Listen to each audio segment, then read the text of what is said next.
कोई भी सिंथेसिस किया तो सिंथेसिस करने के बाद आप कैसे चेक करोगे कि आपका सिंथेसिस सही है कि गलत है? तो सिंथेसिस को कंफर्म करने के लिए मशीन होते हैं, इस मशीन से आप कंफर्म कर सकते हो।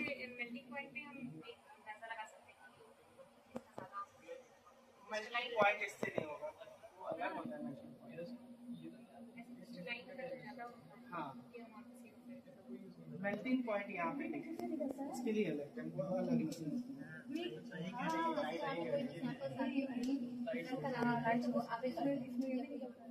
सब हम ही करते हैं, जैसे बाहर से सैंपल्स आते हैं यहाँ के सैंपल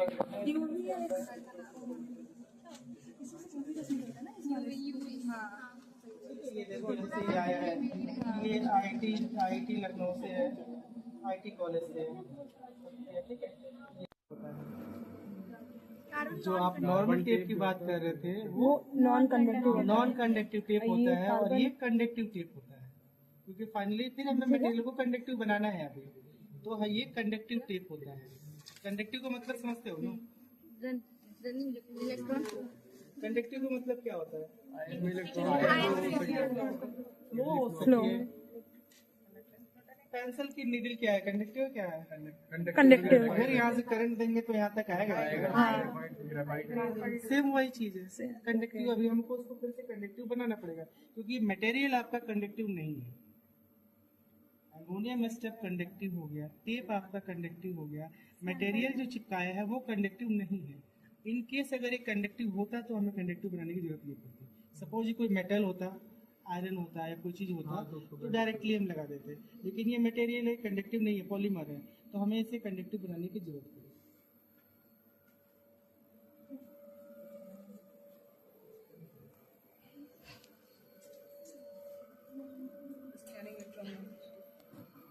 ठीक, अभी हमने इसको लगा दिया यहाँ पर, जैसे स्कूटर कोटर कहते हैं,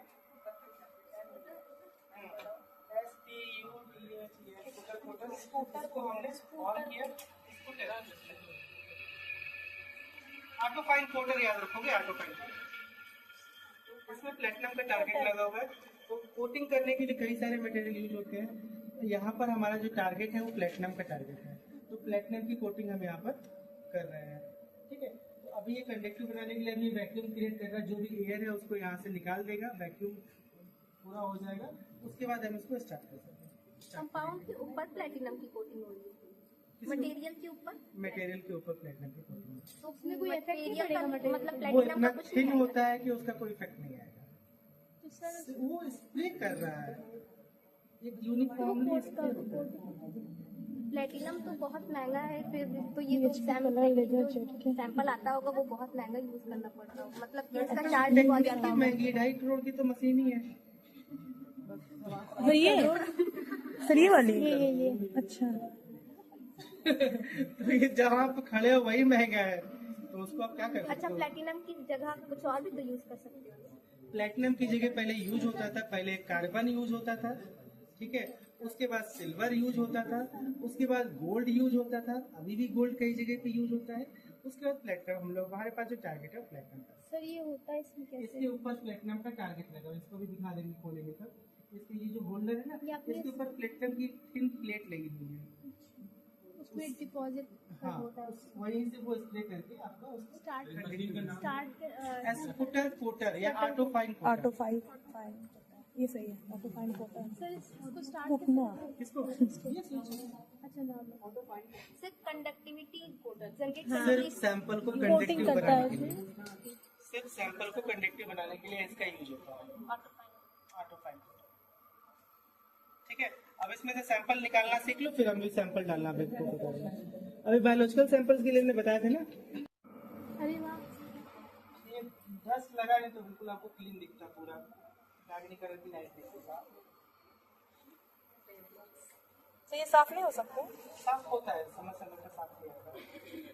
हमें नहीं आया अभी, हमारे टाइम पे साफ बनेगा। डालना दिखा दे रहे हैं, ये सेम का सॉफ्टवेयर है, दिख रहा है ना? अभी देख लेना वन बाय वन, थोड़ा थोड़ा पीछे हो जाए, जगह दो, अच्छा खासा जगह मिल जाएगी, मुझे बैठना पड़ेगा यहाँ पर, और पीछे हो जाए थोड़ा सा, जगह हो जाएगा, सबको मिल जाएगा। अब क्लियर है? देखो यहाँ पर 2 मोड है, एक है स्टेज ड्रॉ आउट, एक है आपका ऑटो लॉक चैम्बर। ये पार्ट हमारा ऑटो लॉक चैम्बर कहलाता है, ठीक है। तो ऑटो लॉक चैम्बर में हम क्या करते हैं, अभी ये मशीन जो है वैक्यूम के थ्रू लॉक है, यानी कि इसके अंदर पूरा वैक्यूम है, एयर कहीं नहीं है। तो अब हमें इसको अगर इस यहाँ से मशीन को निकालना है तो हमें इसका यहाँ से वैक्यूम को रिलीज करना पड़ेगा। तो ऑटो लॉक चैम्बर को हमने किया और इसको इवेकेट कर देते हैं। मतलब इवेकेट का मतलब कि अभी ये जो चैम्बर है इसमें एयर है, ये चैम्बर वैक्यूम है, ठीक है। तो ये नॉब खुलेगा तभी ये रॉड अंदर जाएगी सैंपल को निकालने के लिए। तो अब ये दोनों का एनवायरनमेंट सेम करेगा, यानी कि ये नॉब अभी नीचे आ जाएगी तो ये ओपन हो जाएगा। देखो रॉड नीचे चली गई ना, नहीं देखा ये रॉड है इसके नीचे, इसके नीचे सर कोई और तो नहीं दिख रहा, रॉड नहीं है, दिख तो नहीं रहा कोई रॉड। अभी दिखेगा, अभी प्रेशर का अंतर है बस। ये ब्लिंकिंग स्टार्ट बंद हो गई ना ब्लिंकिंग, अब वो रॉड जो है ये ओपन हो सकता है और सैंपल निकाल रहा हूँ। जैसे मैं सैंपल निकालूंगा वैसे ही प्रोसेस है उसका, जस्ट उल्टा सैंपल लगाने का, ठीक है। तो सैंपल निकालने का प्रोसेस देख लो। अभी ये क्लोज पे है, रॉड नीचे चली गई, अब हम इसको ओपन कर सकते हैं, ओपन हो गया। अब थोड़ा पीछे हो जाए, सुनो ये रॉड है, इसमें देखो दो मोड है, एक है रिलीज मोड, एक है होल्ड मोड। तो रिलीज मोड में हम इसको लेके जाते हैं अंदर, वहां हमारा सैंपल होल्डर है इसके नीचे। रिलीज मोड में गया ये, इसको फिर हमने होल्ड मोड में डाला, यानी कि ये ऐसे क्लिप्स हैं। तो ये रिलीज मोड में ऐसे फैला हुआ है और जैसे ही होल्ड किया तो उसने क्लोज करके सैंपल होल्डर को ऐसे पकड़ लिया और इसको होल्ड करके इसको बाहर खींच लेंगे, ठीक है। ये आ गया यहाँ तक का। अब यहाँ पर इसको लॉक कर देंगे। अभी रॉड देखो नहीं दिखी थी ना, अब दिखेगी लॉक होते हुए।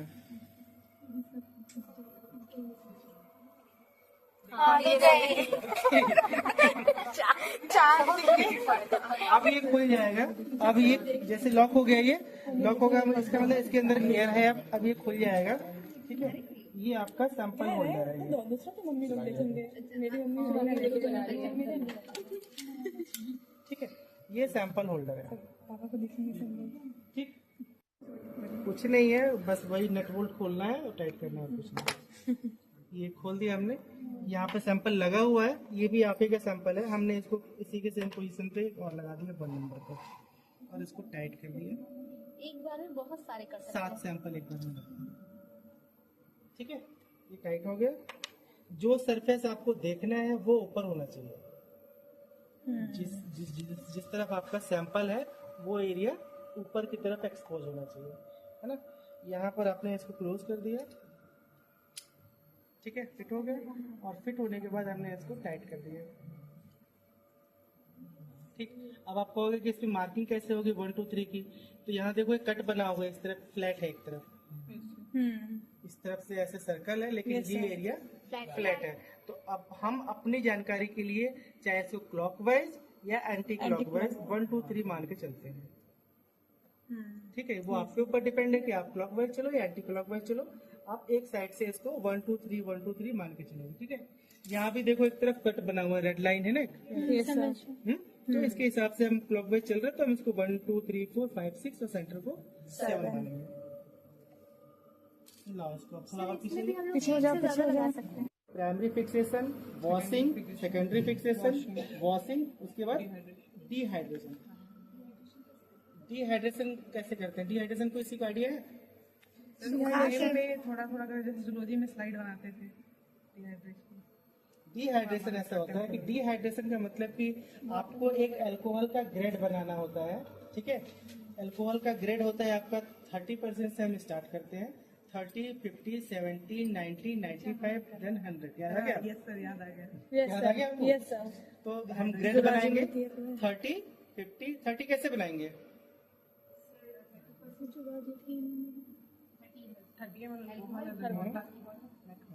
30% बनाने के लिए 30 ml अल्कोहल, 70% वाटर। तो 30% बना लिया, 30 50 70 90 95 देन 100। अब 100% तो आपके पास होगा नहीं, होगा जो प्योर होगा वो 100%।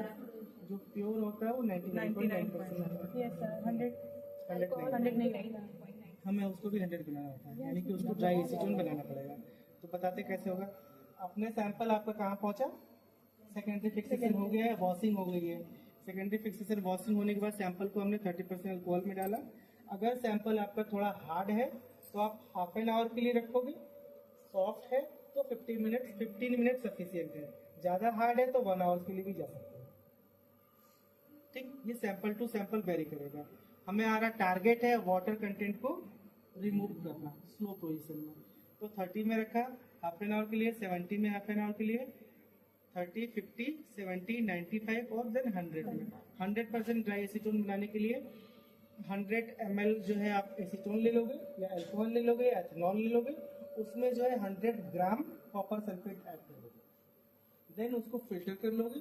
तो कॉपर सल्फेट क्या करेगा, जो 0.1% वाटर कंटेंट था वो उसको एब्जॉर्ब कर लेगा और आपका एसीटोन कंप्लीटली ड्राई एसीटोन बनेगा। उसको आप 100% एसीटोन के लिए यूज करोगे। ठीक है, इसके बाद जब 100% हो जाएगा, आप अगर हमें तो जब आप कसी करते हैं, इसे कहते हैं क्रिटिकल पॉइंट ड्रायर। यानी कि अभी भी हम मानते हैं कि अगर उसके अंदर कुछ भी वाटर का कुछ भी स्ट्रेस या कुछ भी परसेंट बच गया होगा, उसको भी हमें रिमूव करना होता है। ये हाई प्रेशर पे काम करती है मशीन। ठीक है, यहाँ प्रेशर हाई होता है तो इसको प्रॉपर टाइट कर लेंगे। ठीक है, ये बास्केट है। ठीक, आपका सैंपल कहाँ है अभी, सैंपल होल्डर में क्या है, सैंपल होल्डर में 100% एसीटोन में है सैंपल आपका। अभी कहाँ है, ड्राई एसीटोन के अंदर सैंपल है। ठीक है, तो ड्राई एसीटोन के अंदर सैंपल है, सैंपल को हम बाहर हमको एक्सपोज नहीं करना है। ठीक है, सैंपल को हमको बाहर एक्सपोज नहीं करना है, तो हम क्या करेंगे, पेट्री प्लेट लेंगे। ठीक है, इस पेट्री प्लेट को फिल कर लेंगे एसीटोन से और इसके अंदर ये हमने इसको रख दिया, इस बास्केट को, तो ये डिप हो गया इसके अंदर। अब इसको डिप करने के बाद इसको ओपन कर लेंगे और ये एसीटोन में ही डिप रहेगा और एसीटोन में ही हम इसको 1 by 1 अपने सैंपल्स को इसके अंदर फिल कर देंगे। 1 by 1 सैंपल फिल कर लेंगे, एक बार में 12 सैंपल आ जाएगा इसके अंदर। ठीक है, ये साइज फिक्स है, इसमें अलग है बायोलॉजिकल सैंपल के लिए, और जो अभी मटेरियल सैंपल था उसका अलग था। मटेरियल के लिए हमने किया ही नहीं सीपीडी, मटेरियल के लिए कोई सीपीडी नहीं किया ना, बायोलॉजिकल सैंपल्स के लिए सीपीडी किया क्योंकि वहां पर वाटर कंटेंट है और यहाँ पर वाटर कंटेंट होगा तो क्या करेंगे, ड्राई कर लेंगे।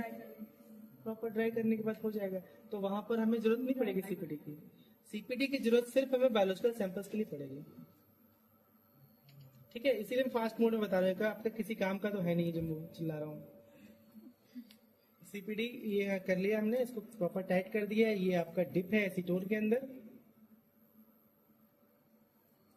ये डिप है एसीटोन के अंदर।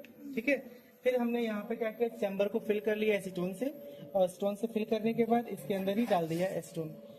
इसके अंदर एसीटोन है, बास्केट के अंदर पूरा एसीटोन यहाँ तक फिल है। ये आपका लिक्विड CO2 का सिलेंडर।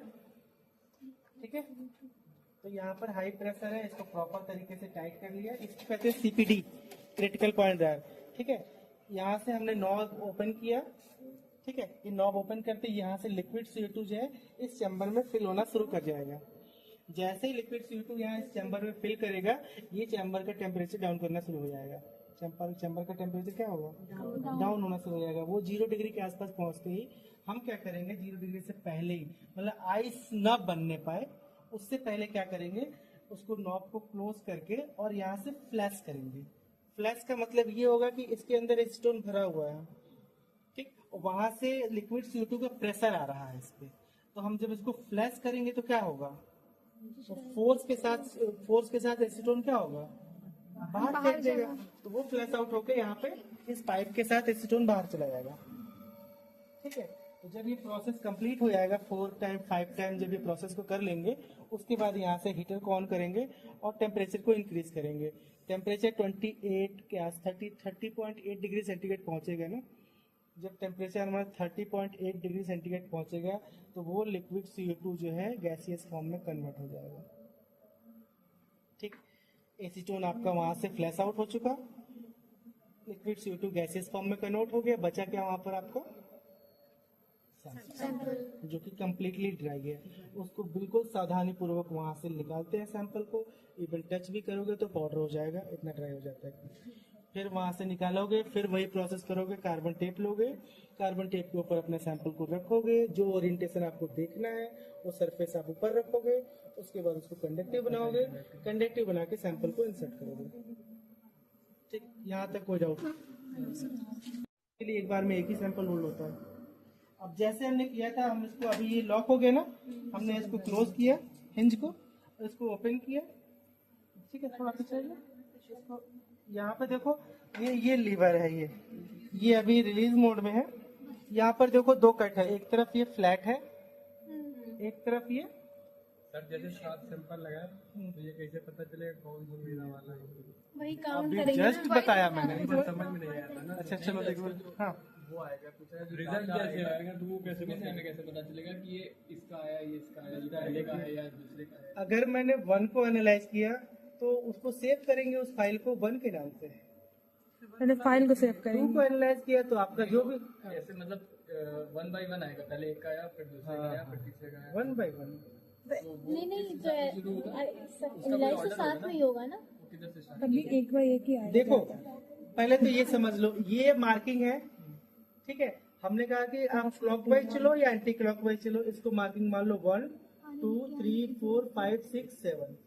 क्लियर? चाहे आप क्लॉकवाइज मान लो चाहे एंटी क्लॉकवाइज मान लो। तो हमने इसको चले गए 1 2 3, हमने इधर से माना, तो सैंपल 1 हो गया, 2 हो गया, 3 हो गया, 4 हो गया, 5 हो समझ गया। में आ गया। उस चीज को हम यहाँ पर देखो नोट करते हैं।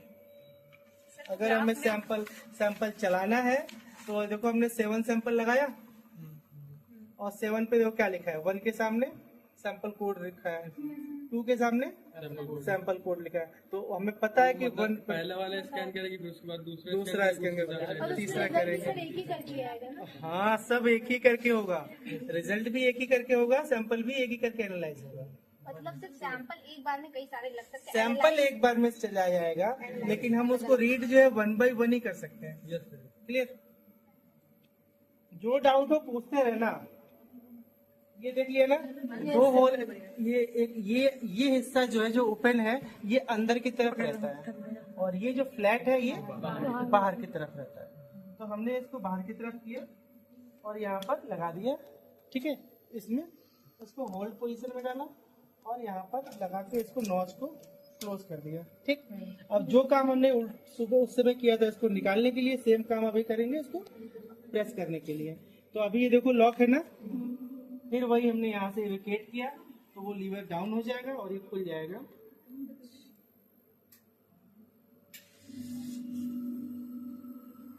तो ये और अपने आप हो जाएगा। अपने आप होगा। अच्छा, एक पंप सैंपल लगेगा। कितनी टाइम में रीड हो जाता होगा, मतलब पूरा रन करने में? ये डिपेंड करता है किस टाइप का सैंपल है। एक सैंपल में 10 मिनट में भी हो जाता है, एक सैंपल में आधा घंटा भी लग जाता है। स्ट्रक्चर, मार्फोलॉजी, उसको ढूंढना, सही पोजीशन ढूंढना, सही लोकेशन पे ढूंढना, जिस टाइप का आपको सैंपल चाहिए उस चीज को ढूंढना, क्योंकि वहाँ तो हाई मैग्निफिकेशन पे काम कर रहे हैं ना, तो थोड़ा समय लगता है किसी चीज को ढूंढने में। ठीक है, और ये आपका इलेक्ट्रॉन माइक्रोस्कोपी भी मैंने सब नहीं बताया, सैंपल प्रिपरेशन की बात बताई थी ना। ठीक है, सैंपल प्रिपरेशन बायोलॉजिकल वाले की जरूरत है कि नहीं है? Yes sir. बायोलॉजिकल सैंपल में कुछ नहीं है, थोड़ा सा लेंथी प्रोसेस होता है। तो मटेरियल का आपने देख लिया है। बायोलॉजिकल सैंपल्स होगा, कोई भी बायोलॉजिकल सैंपल्स होगा, चाहे वो प्लांट हो चाहे वो एनिमल हो, एनिमल टिश्यू हो सकता है, ह्यूमन बीइंग टिश्यू हो सकता है, या फिर प्लांट का सैंपल है। कोई भी सैंपल है उसके अंदर वाटर कंटेंट ज्यादा होता है, तो उस वाटर कंटेंट को हमको रिमूव करना होता है, उसकी विदाउट मार्फोलॉजी को डिस्टर्ब किए, जो भी उसकी एक्चुअल मार्फोलॉजी से हम कर कह रहा है, आपको मार्फोलॉजिकल इन्फॉर्मेशन दे रहा है। तो अगर हम इसकी मार्फोलॉजी लॉस कर देंगे तो हमें एक्चुअल मार्फोलॉजी नहीं मिलेगी। तो बिना इसकी एक्चुअल मार्फोलॉजी को लॉस किए हुए हमें इसको प्रॉपर तरीके से वाटर को रिमूव करना होता है। तो उसके लिए एक प्रोसेस है, वो प्रोसेस वहाँ लगा है, मैं आपको बता देता हूँ। फास्ट मोड में सबसे पहले हम क्या करते हैं, फिक्सेशन करते हैं। जो भी आपका सैंपल है, चाहे वो प्लांट हो चाहे वो एनिमल हो, एनिमल का कोई पार्ट हो या कोई प्लांट का पार्ट हो, उस पार्ट को हम कट कर लेते हैं जितना हमको रिक्वायरमेंट है। अगर हमें 10 mm का साइज का रिक्वायरमेंट तो 10 mm साइज का उसको कट कर लेंगे और उसको फिक्स कर देंगे इमीडिएटली फिक्सेटिव के अंदर। फिक्सेटिव का मतलब फिक्सेटिव में फिक्स इसलिए करते हैं ताकि उसके अंदर कोई फर्दर चेंजेस ना हो, यानी जिस स्टेज में हम सैंपल को अरेस्ट करना चाहेंगे उसी स्टेज में वो अरेस्ट हो जाएगा, उसके अंदर फर्दर कोई चेंज नहीं होगा। ठीक है, तो हमने उसको क्या किया, प्लांट सैंपल को कट किया, कट करने के बाद उसको फिक्स कर दिया। फिक्स करने के लिए 2 से 4 आवर्स का टाइमिंग होती है, ग्लूटाडिहाइड के अंदर फिक्स करते हैं 2.5% ग्लूटाडिहाइड लिखा है, आप परेशान होते हो वहाँ से क्लिक कर लेना, सब जो मैं बता रहा हूँ सब लिखा हुआ। इसको लॉक को ओपन किया, इसको होल्ड पोजीशन में डाला, रिलीज में लिया और इसको बाहर निकाला। ठीक है, देन क्लोज कर दिया। अब रेडी होगा मशीन, है ना। कहाँ पहुँचा है, फिक्सेशन हो गया, प्राइमरी फिक्सेशन ग्लूटाडिहाइड में 2.5% में रख दिया हमने, और ग्लूटाडिहाइड 2.5% में रखने के बाद उसकी जो ग्लूटाडिहाइड के ट्रेसेस है उसको वॉश किया, यानी 7 pH के फॉस्फेट ग्रुपर से उसकी वॉशिंग किया 3 टाइम 15 मिनट के गैप पर, 15 मिनट के गैप पर 3 टाइम वॉश किया। उसके बाद सेकेंडरी फिक्सेटिव यूज किया, ऑस्मियम टेट्राऑक्साइड। ऑस्मियम टेट्राऑक्साइड से 4 आवर्स के लिए उसको फिक्स किया। फिक्स करने के बाद देन ऑस्मियम को प्रॉपर तरीके से वॉश आउट किया, यानी फॉस्फेट वेपर से 3 टाइम वॉश किया। क्या डिफरेंस होता है, सोर्स दोनों सर वहाँ कैसे सोर्स दोनों का एक है? नहीं सर, इलेक्ट्रॉन से और वहाँ पे लाइट। वहाँ पर सोर्स आपका लाइट है, यहाँ पर सोर्स आपका इलेक्ट्रॉन। तो क्या कलर इमेज यहाँ बन सकती है? लाइट क्यों नहीं बनेगी? इलेक्ट्रॉन में सर सिर्फ ब्लैक एंड व्हाइट वाली लाइट सोर्स क्योंकि कलर फॉर्म होने के लिए क्या चाहिए? लाइट चाहिए। तो जब हमारा सोर्स ही यहाँ लाइट नहीं है तो कलर इमेज बनेगी नहीं ना। जो भी इमेज बनेगी वो ब्लैक एंड व्हाइट की बनेगी। ठीक है, ये इलेक्ट्रॉन गन यहाँ लगा हुआ है। ठीक है, ये आपका इलेक्ट्रोमैग्नेटिक कॉइल्स है। तो इलेक्ट्रॉन गन से यहाँ से इलेक्ट्रॉन जनरेट होगा, ये ऐसे डी शेप होता है इलेक्ट्रॉन गन। ठीक है, यहाँ से इलेक्ट्रॉन सोर्स से इलेक्ट्रॉन जनरेट होगा, यहाँ पर एनोड लगा हुआ है, यहाँ से ये इलेक्ट्रोमैग्नेटिक कॉइल्स लगी हुई है। इलेक्ट्रोमैग्नेटिक कॉइल्स के थ्रू इस बीम को कंडेंस करते हैं। बीम को कंडेंस करने का काम है, बीम्स यहाँ से जनरेट हो रही है तो वो अलग अलग पाथ में मूव करेगी ना। हाँ, तो उसको एक पाथ देने के लिए इलेक्ट्रोमैग्नेटिक कॉइल्स लगी हुई है। तो ये इलेक्ट्रोमैग्नेटिक कॉइल्स है। उसके बाद ये अपर्चर लगा हुआ है। अपर्चर क्या करता है कि जस्ट हमें कितना इलेक्ट्रॉन की बम्बार्डिंग चाहिए उसको वो एडजस्ट करेगा। तो जस्ट ऐसे होता है, ऐसे। ठीक है, अगर हमें ज्यादा इलेक्ट्रॉन चाहिए तो 3 नंबर से स्टार्ट करेंगे, 3 नंबर अपर्चर यूज करेंगे। अगर कम चाहिए तो ये यूज करेंगे, और कम चाहिए तो ये यूज करेंगे।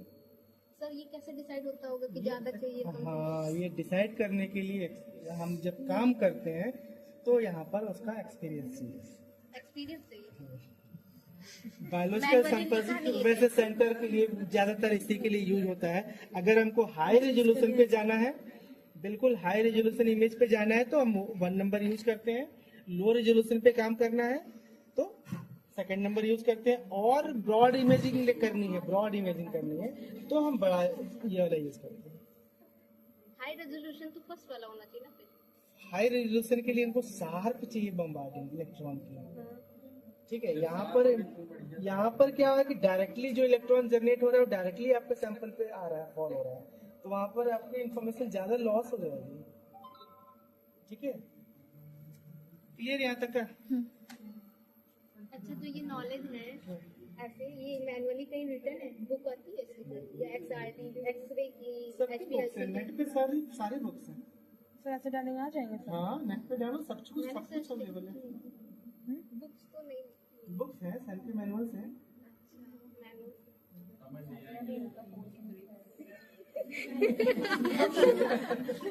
प्रैक्टिकली कोई नहीं है ना वहाँ अब पे। समझ में आ जाएगा। अब तो कुछ तो जो भी चीजें जो आएगी कुछ तो आएगा कि हाँ ये तो मैंने सुना था, इतना तो आएगा कि ये चीज मैंने सुना था। 0 पर तो नहीं है, कुछ तो चले आगे। कुछ तो सुनेगा ना, ऐसा नहीं कि आपको समझ में नहीं आएगा। आपने बहुत कुछ सीखा है। ठीक है,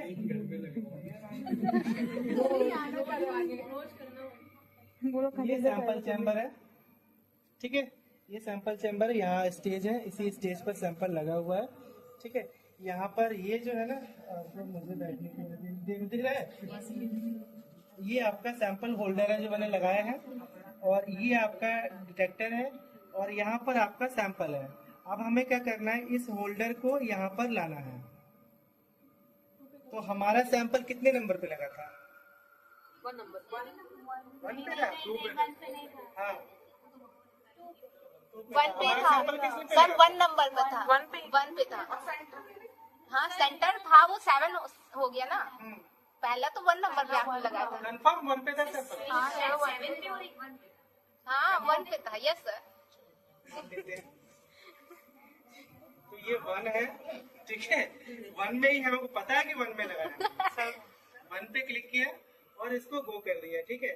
ये 1 नंबर है। अगर गलती से अगर ये गलती ना हो, इसके लिए ये पेपर है और पेन है। ठीक है, हम भी लिखते हैं आपसे पहले, देखो सब लिखा है ना, ये लिखा है, ये लिखा है, ये गलती ना हो, क्योंकि हमारे पास के बहुत सारे काम है। अभी मैं यहाँ पर हूँ, थोड़ी देर बाद वहाँ पर, थोड़ी देर वहाँ पर, फिर कोई लोग आ गए, उनसे बातें करने लगा। तो इस बीच कोई जरूरत नहीं कि सारी चीजें याद रहेंगी, तो उसके लिए पेन पेंसिल है, वो अपने सामने रखता हूँ। पेंसिल भी यही होगा, पेन और कॉपी भी हमारे यही होगा। पेन पेपर पेंसिल अगर खो गया तो ये 1 नंबर पे आ गया ना, ठीक है, 1 पे आ गया। अब हमको क्या करना है, अपने सैंपल को डिटेक्टर के क्लोज लेके जाना है। ये डिटेक्टर है और ये सैंपल के बीच का डिस्टेंस है, ठीक है। तो अगर हमको शार्प इमेज चाहिए तो हम इसको क्लोज ले जाएंगे, ठीक है। तो बस इस डिस्टेंस को आपको इसको क्लोज ले जाने के समय आपको सावधानी बरतनी होगी, ठीक है। अगर यहाँ पर आपने थोड़ी सी असावधानी बरती तो ये सैंपल होल्डर इसको डिटेक्टर को हिट करेगा और ले डूबेगा इसको, ठीक। एक गलती, काम स्टॉप हो गया। तो मतलब एडजस्ट भी कैसे करते होंगे? वो हम देखो, अभी सैंपल आपका पाउडर सैंपल है, तो पाउडर सैंपल है तो मुझे पता है कि वहां पर कोई हाइट नहीं है और हमें 10 mm का वहां पर डिस्टेंस देना है। लेकिन अगर पाउडर सैंपल न होकर कुछ सैंपल हो, जैसे इसके ऊपर कोई, हमने स्टेप के ऊपर इसी को रख दिया तो इसकी हाइट हो गई ना, तो इस हाइट को पहले स्केल से मेजर कर लेते हैं, ठीक। देन हम इस हाइट को एडजस्ट करेंगे इसके हिसाब से, नहीं तो थोड़ा बहुत हाइट का वेरिएशन होगा तो वो स्टक कर जाएगा, उसको जाके चिपक जाएगा उससे। तो अभी हमने क्या किया, अभी वहाँ पर केवल 10 पार्टिकल है, तो हमें पता है कि 10 mm हमारे लिए डिस्टेंस सफिशिएंट है। तो हमने जेड का distance, Z for working distance, तो जेड का मतलब वर्किंग डिस्टेंस, ये डिटेक्टर और आपके सैंपल होल्डर का बीच का स्पेस, ठीक है। डिटेक्टर भी सर यही होगा, सैंपल होल्डर भी? सैंपल यहाँ पर है, इसके स्टेज इसके बीचों बीच में, और उसी के नीचे यहाँ डिटेक्टर लगे हैं। डिफरेंट टाइप्स के डिटेक्टर लगे हैं, हम बताएंगे। डिफरेंट टाइप के डिटेक्टर क्या है? यहाँ तक क्लियर हो गया। अब यहाँ पर इस सैंपल पे, सैंपल ये है आपका सैंपल, इसके क्लोज हो गया। जैसे ही सैंपल इसके ऊपर इलेक्ट्रॉन बीम फॉल करेगी तो क्या करेगा, इलेक्ट्रॉन बीम फॉल होगा तो सैंपल्स के ऊपर इलेक्ट्रॉन आएगा तो क्या होगा, रेज निकलेंगी, एनर्जी क्या होगा। अगर किसी मटेरियल के ऊपर एक्स्ट्रा एनर्जी जाएगी, किसी एटम को एक्स्ट्रा एनर्जी मिलेगी तो क्या होगा, एक्साइट होगा, एक्साइटेशन होगा वहां से। भाई एक से आउटर सेल में जो एटम्स हैं उसको हम एक्स्ट्रा एनर्जी देंगे तो क्या होगा, वो वहां से एक्साइट होगा। एक्साइट होने के बाद वो हायर लेवल पे जाएगा। फिर जो, तो यहाँ पर जो हो रहा है, जो ये हमको इमेज फॉर्म करके देगा वो सेकेंडरी इलेक्ट्रॉन देगा। उसे जो एमिट हो रहा है ना, जो एमिट हो रहा है वो उसको सेकेंडरी इलेक्ट्रॉन कहते हैं। जो सैंपल्स हैं, उस सैंपल्स के इलेक्ट्रॉन फॉल हुआ, वहां से जो एनर्जी एमिट हुई वो हमारी सेकेंडरी इलेक्ट्रॉन्स कहलाएगी। Clear, secondary electron. तो उस सेकेंडरी इलेक्ट्रॉन्स को सेकेंडरी इलेक्ट्रॉन डिटेक्टर डिटेक्ट करेगा, उसको एम्पलीफाई करेगा और एम्पलीफाई करके इमेज फॉर्म करेगा, ठीक है। अब ये ऊपर जा रहा है ना, अब ये हायर लेवल पे चला गया सब कुछ। ये तो समझ में आ रहा है, वो हायर लेवल पे चला गया था, बायोलॉजिकल प्रिपरेशन।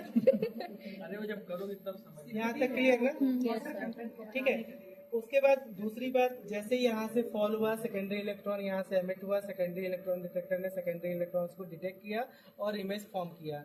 उसके अलावा दूसरा डिटेक्टर लगा है, वो है EDX, energy dispersive X ray spectroscopy. तो जब वहाँ से कुछ एक्सरेज भी एमिट होंगी भाई कोई जरूरी नहीं कि एक ही सिग्नल एमिट होगा, वहाँ से कई सारे सिग्नल्स एमिट होंगे, तो वहाँ से कुछ एक्सरेज भी एमिट होगा। वो उसको ईडीएक्स डिटेक्टर, वो सामने लगा हुआ है ब्लू कलर का, ठीक है, वो ईडीएक्स बाहर नहीं, ये मशीन के अंदर, ठीक है, वो ईडीएक्स डिटेक्टर उसको क्या करेगा, डिटेक्ट करेगा, और डिटेक्ट करके उसकी मेटल की एलिमेंटल एनालिसिस हमको प्रोवाइड करेगा।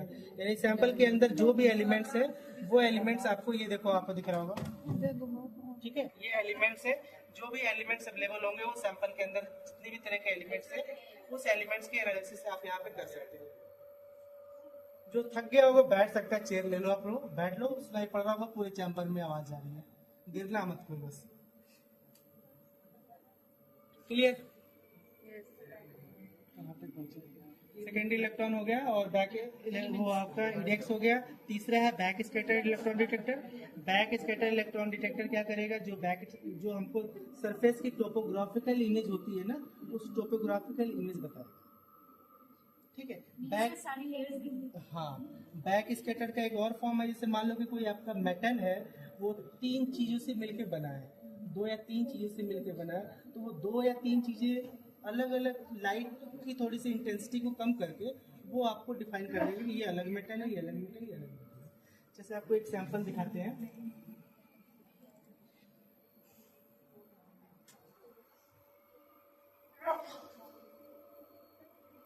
जिसे बैठना है बैठ सकता है, ठीक है। अच्छा, ये सिस्टम तो हमारा जो मशीन से होती है वो हमारी इम्पोर्ट होती है, लेकिन जो ये सिस्टम होता है वो तो यहीं का होता होगा ना, अटैच ये भी सब वहीं से आता है, तो इसी के साथ ही आता है। जैसे सिस्टम भी वहीं से आता है, इवन एक टेबल भी वहीं से आया है, जापान से। पूरा सेट आता है ना, अच्छा, पूरा सेट। पूरा सेट आता है, टेबल भी जापान का है, मशीन भी जापान की, पूरी ये पूरा पैक्ड होके लकड़ी के गत्ते में, इतना बड़ा गत्ते में शिप होके आता है, शिप से आता है, जहाज, पानी के जहाज से ये लैंड करता है। अब तो बहुत सारी जगह हो गई है, लखनऊ में हमारी BSIP में है, BSIP में लखनऊ यूनिवर्सिटी के बगल में BSI CDRI में है, और यहाँ नाइपर में है, हमारे पास है, इन सब जगह, ठीक है। जैसे ये देखो कोई मेटल है ना, अब इस मेटल में देखो ये कोई मेटल है, इसके अंदर ये कुछ एक्स्ट्रा मटेरियल चमक रहा है, इसका मतलब कि ये कोई एक्स्ट्रा चीज है और ये अलग चीज है। इसको कंफर्म करने के लिए कि ये क्या है, ये बैक स्कैटर इलेक्ट्रॉन डिटेक्टर का इमेज है, इसको कंफर्म करने के लिए हम इससे कंफर्म करते हैं कि ये क्या है और ये क्या है। मतलब हर डिटेक्टर का यूज है अपना अपना। हाँ, सब कितने टाइप के डिटेक्टर है? 7। यहाँ पर मेरे पास 3 डिटेक्टर है, अच्छा, इससे ज्यादा भी हो सकता है। पहला आपने क्या बताया था? जो मेरे पास है मैं उसी को बताऊंगा। अच्छा, दूसरा तो आपने FDX बताया। SCSEI secondary electron image detector, दूसरा है बैक स्कैटर इलेक्ट्रॉन डिटेक्टर, और तीसरा EDX energy dispersion. Energy dispersive X rays dispersive. चलो हो गया ना, अब मैं आपको स्टॉक करके दिखाता हूँ। देखो ये आपका, हमने कहा पोजीशन सही है, ये आपका 1 नंबर सैंपल है, 0 पोजीशन में ले आते हैं, यहाँ पर 30x पे इमेज है, ठीक है। यहाँ से वोल्टेज एसिलेटिंग वोल्टेज एडजस्ट करते हैं, अगर बायोलॉजिकल सैंपल है तो उसको 5 to 5 से शुरू करते हैं, 5 kV से 15 kV तक का मैक्सिमम चलते हैं अगर बायोलॉजिकल सैंपल है। कोई मटेरियल सैंपल है तो 15 kV से स्टार्ट करते हैं, 30 kV तक जाते हैं।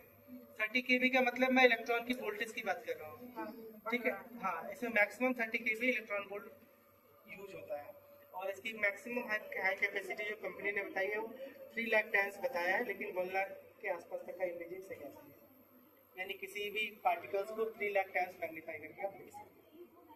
बहुत ज्यादा हो गया। सोचो कहाँ चले आए, स्कैनिंग इलेक्ट्रॉन से ठीक है।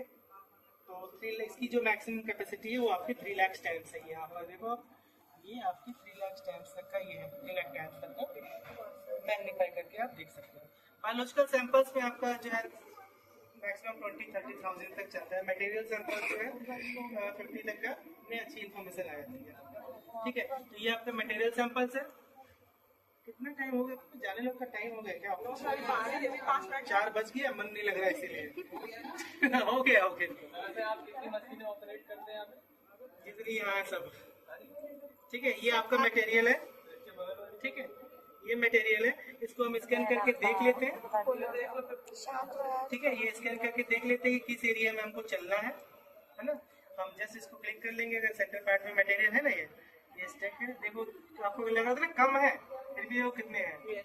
यहाँ सेंटर पार्ट में क्लिक करेंगे और इसको मैग्नीफाई करेंगे, मैग्नीफाई करेंगे और देन यहाँ इमेज ब्लर आ रही है, इसको ऑटो फोकस पे डालेंगे, ऑटो फोकसिंग करेंगे।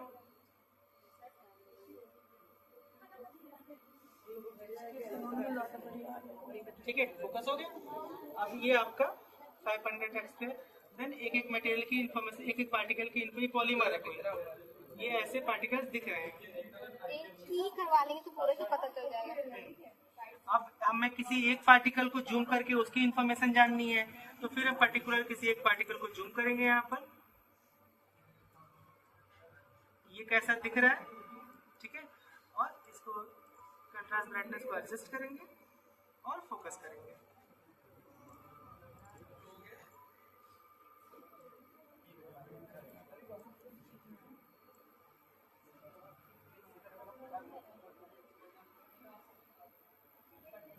ठीक, उसके बाद ये आपका 16,000x पे है, 10,000 पे ले आके इसको सेव करेंगे, ये इमेज सेव हो जाएगी।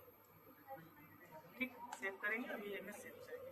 यही चीज़ है, हमने किसी भी पार्टिकल को इतने 10,000x पे 9,500 या 10,000 पे जूम करके उसको देखा तो वो पार्टिकल 10,000 पे ऐसा दिख रहा है।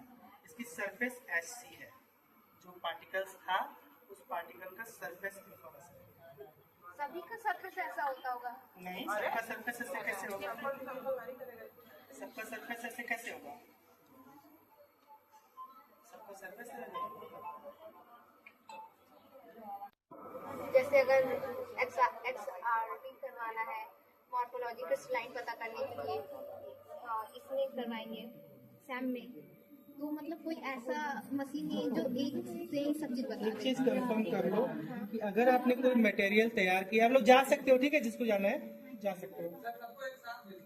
हाँ जाओ सब लोग, एक को डाउट है इसका क्लियर कर दे। अगर कोई भी आपने मटेरियल तैयार किया है तो उसका एक अपना स्ट्रक्चर होता है, ठीक है। ये जो मटेरियल ये कंपाउंड है, यानी कि ये पॉलीमर है, ये कई सारी चीजों से मिल के बना है, तो इसका कोई स्ट्रक्चर नहीं होगा। सर ऐसा कैसे? वो बहुत ज्यादा बड़ा होगा, कॉम्प्लेक्स स्ट्रक्चर होगा ना, तो ये है ना कॉम्प्लेक्स स्ट्रक्चर, ये कॉम्प्लेक्स स्ट्रक्चर है ना, तो ये ऐसे ही स्ट्रक्चर होगा। लेकिन कोई मटेरियल है, जैसे कोई मटेरियल आपने तैयार किया तो हो सकता है कि वो उसका पार्टिकल स्फेरिकल हो, गोल हो, कोई क्रिस्टलाइन नेचर का है तो वो हेक्सागोनल टाइप के क्रिस्टल्स बनेंगे, कुछ निडल शेप्स, रॉड शेप्स बनेंगी, अलग अलग शेप्स बनेंगी। कहीं पर कोई जैसे ग्रेफाइट है, प्लेट स्ट्रक्चर बनेगा, जैसे प्लेट्स होते हैं ना, एक के ऊपर एक लेयर लाइक स्ट्रक्चर बनेगा। तो ये अलग अलग, हाँ, क्रोमोसोम्स को यहाँ पे लाइट माइक्रोस्कोप में देखते हैं, क्योंकि वहाँ पर आपको लाइट चाहिए और आप उसको कलर करते हो, कलर करके उसके बैंड्स को देखते हो। हाँ, बुक्स में देख सकते हो, कलर बुक्स को देख सकते हो। बैक्टीरिया वगैरह का बहुत अच्छी इमेज आ जाती है, बैक्टीरिया का बहुत अच्छी इमेज आएगी। और जो कलरफुल इमेज देखते हो फॉल्स कलर होता है। इलेक्ट्रॉन चाहे वो टेम हो या सेम हो, कोई भी आपको कलर इमेज नहीं देगा। जो कलर इमेज होती है वो फॉल्स कलर होती है, फॉल्स कलर अलग से ऐड किया जाता है। पता कैसे चलता होगा? नहीं, लिक्विड ड्राई अलग अलग हम दोनों सैंपल्स कर सकते हैं। अगर लिक्विड सैंपल्स को नैनो पार्टिकल लिक्विड मटेरियल में तैयार किया है तो उसके लिए फिल्म बनाते हैं, लगाया ना फिल्म बना, उसको ग्लास स्लाइड पर लेकर उसकी एक फिल्म बना लेते हैं, यूनिफॉर्म फिल्म बन जाएगी। तो उसके पार्टिकल्स क्या होंगे, जैसे एक ड्रॉप हमने डाला उसको रोटेट कर लिया तो जो पार्टिकल्स हैं वो स्प्रेड हो जाएंगे। तो उसको हम देख सकते हैं यहाँ पर। पाउडर सैंपल है, पाउडर सैंपल देख लेंगे। कोई वेट सैंपल है तो वेट सैंपल के लो वैक्यूम पे काम करेंगे। 2 वैक्यूम मोड होते हैं इसमें, low vacuum mode, high vacuum mode. तो वेट सैंपल है, कोई बहुत ज़्यादा वेट है तो उसको लिक्विड नाइट्रोजन से फ्रीज करके उसके बाद देख सकते हैं। ऑप्शन होते हैं, बहुत अच्छे स्ट्रक्चर आते हैं, बैक्टीरिया वगैरह के बहुत अच्छे स्ट्रक्चर आता है।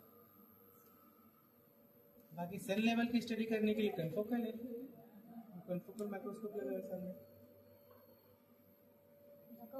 हाँ, कंफोकल माइक्रोस्कोप ये भी 1.8 का है, 1.8 CR क्रोस। ये लाइट माइक्रोस्कोप है, ये सैंपल प्रिपरेशन में हेल्प करेगा। कोई चीज़ अगर हमको यहाँ पर नहीं दिख रही है तो उसको हम वहाँ पर देखने के लिए पहले उसको वहाँ पर देख लेते हैं प्रॉपर तरीके से, then हम उसको- अच्छा सर, जब भी नाम लेते हैं तो टैम और सैम का एक साथ लेते हैं, तो क्या दोनों एक ही मशीन नहीं, टेम और सैम की दोनों का अलग अलग वो है, आपका प्रिंसिपल है। सैम जो है स्कैनिंग इलेक्ट्रॉन माइक्रोस्कोप आपको सरफेस की इंफॉर्मेशन देगा, और टेम मतलब ट्रांसमिशन इलेक्ट्रॉन माइक्रोस्कोप आपको इंटरनल इंफॉर्मेशन देगा। मतलब मशीन एक ही है अलग? मशीन अलग है ना, वहाँ पर इलेक्ट्रॉन यहाँ से आएगा और यहाँ से स्ट्राइक करके स्कैटर्ड होगा वहाँ पर। हाँ सैम, वहाँ पर इलेक्ट्रॉन यहाँ पे आएगा और यहाँ से ट्रांसमिट होगा, अच्छा, तो वो इंटरनल इंफॉर्मेशन देगा आपको। वो आपका 30 kb से स्टार्ट होता है, 400 kb जाता है। हमारा 1 kb से स्टार्ट होता है, 30 kb पे स्टॉप हो जाता है। सैम 1 kb से। हाँ, और 30 kb तक मैक्सिमम होता है। वो 30 kb से स्टार्ट होता है और 400 kb तक। तो सोचो कि इसका रेजोल्यूशन कितना हाई होगा। तो मतलब ये सैम है, टैम नहीं है? टेम यहाँ पे, टेम की चलिए, टाइम है नहीं यहाँ टेम नहीं है, टेम 12 करोड़ का आ रहा है। ट्रांसमिशन से इंटरनल स्ट्रक्चर से